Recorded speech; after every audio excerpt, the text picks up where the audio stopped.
Alright guys, a bit of a back in the day story, if you can count 7 years worth saying back in the day. I used to watch a lot of this one artist called Laura, better known as ArtistGamerGal on social media, and her animations were amazing. I can easily tell they still hold up given her own style of expressions and timing with the comedy of the shorts. The art style of those shorts could be considered cruder in today's standards, but given how most of the original shorts were animated by one person, it's still pretty damn impressive, and she does herself a lot of credit for the passion of her work in my opinion. So when she not only announced that she wasn't dead, but that she was gonna be working on a Zelda parody web series with a new studio, I was genuinely excited. Her Zelda works are some of my favorites, so I knew we were in good hands for this production. As of today, we only have the first episode of the show as well as the intro, so while we do have an idea what the story will be about, it's also worth saying that we won't tackle everything in detail since this story is just starting and everything is still up in the air. Hell, we don't even get to the whole plotline of Zelda becoming chic at school, though it's clear it is something to look forward in the next episode, or at least sooner than later as the series continues.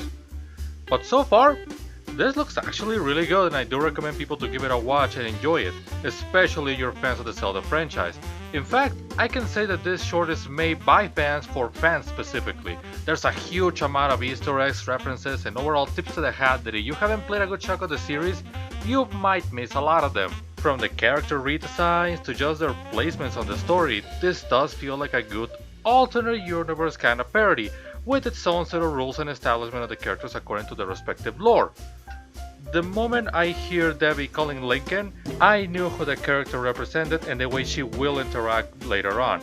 Lincoln, wake up! Lincoln, hey, listen! Which I know other fans might have been able to see even before with her introduction, but that's the point. I'd say that the audio editing could have been handled a lot better. I know, I'm the one saying that. The moments with the principal on the mic are not very easy to understand, and it took me a few rewinds to get what he was saying due to both the mic sound effect and the audience being just a little too loud at times. Thank you, Tinkle, for your unique take on the Pledge of Allegiance. Swear to God if your dad wasn't the governor. I get that's made for the sense of realism, but putting that as priority over dialogue, especially when the writers filled it with references that I want to catch, I just think that could have been handled better. In fact, I can say that the editing of the audio can be a little mixed up with some cuts that are a little too early or too late.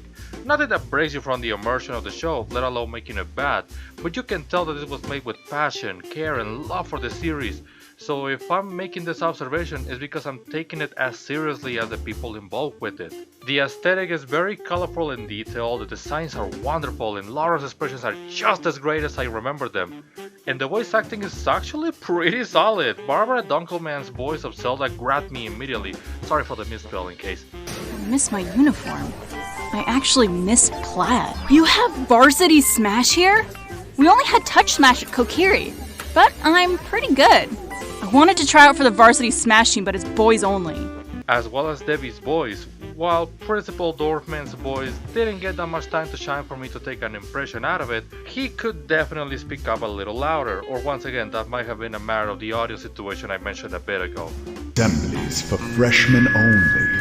An old man is going to tell you about the dangers of rush rooms.